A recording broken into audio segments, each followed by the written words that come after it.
నర్సిరెడ్డి గారు ఎక్కడైనా మీది? ముసాపేట్ మండల్ జానంపేట విలేజ్. జానంపేట. ఓకే. జానంపేట ఎన్ని ఓట్లు ఉంటాయి మీ ఊర్లో? 3,000 పైచీలకు ఉంటాయి. పెద్దదే ఊరు?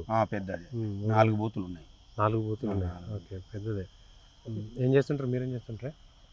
నేను వ్యవసాయం చేస్తాను. వ్యవసాయం చేస్తుంటారా? ఎట్లుంది జానంపేట? జానంపేట ఎట్లుంది? రాజకీయం ఎట్లుంది? బీజేపీ పక్క మెజార్టీతోనే గెలుస్తుంది. ఓటర్ లిస్టులో బీజేపీకి ఎక్కువ మెజార్టీ వస్తుంది మా గ్రామంకి వెళ్ళి. జానంపేటలో కంపల్సరీ. కానీ అంత రేవంత్ రెడ్డి అభిమానులని ఏం లేదు, అంతా ఉత్తదే. ఏం లేదు అంతే. కానీ అంత పాలమూరు బిడ్డ నేను కదా అంటున్నాను. అది మస్తు చెప్పుకుంటాడు, అందరు పాలమూరు బిడ్డలే అనుకుంటే. అంతేనా? అరుణమ్మ కూడా ఉమ్మడి పాలమూరులో ఉన్నామని.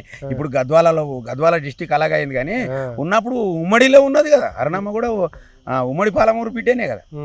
కానీ వంశీచంద్ర రెడ్డి ఉండి ఆమె దొరసాని, ఆమెకేం తెలుసు అని అంటున్నాడు. మరి ఆయన దొరని దొరయే వచ్చిండు, లేకపోతే సామాన్యుడైతే ఎంపీకి ఎట్లకి వెళ్ళి పోటీ చేస్తాడు. అంతే. కానీ దొరసాని గెలవదు, ఆమెకేడ. సరే, ఆయన ఏదో కలగంటున్నట్లున్నాడు. ఆమె గెలిస్తే బంగాళ ఉంటుందని అంటున్నాడు. ఈయన గెలిస్తే వస్తున్నాడా? వ్యవసాయ భూముల కాడికి మాతోనికి వస్తాడా? వచ్చి మా సేద్యంలో చూస్తాడా? ఎవరు అంతే. గెలుస్తున్నాడు. అరుణమ్మ గెలుస్తుంది. మోడీ ప్రభుత్వం ఉంటుంది కేంద్రంలో, అది కంపల్సరీ. మోడీ ప్రభుత్వం రాదు. మోడీ రాదని లేదు, ఎవరు అనేది మోడీ పక్క.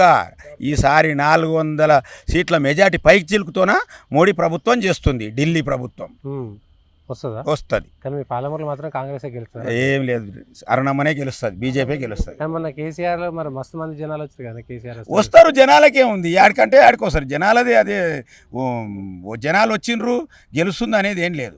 జనాలు ఏ మీటింగ్ అయినా జనాలు ఏడైనా జనాలు తోపాలు పోతారు, తండోపతండాలుగా పోతారు. అంతే. సరే, ఎవరు గెలుతారని చెప్తే అరుణమ్మనే గెలుస్తుంది.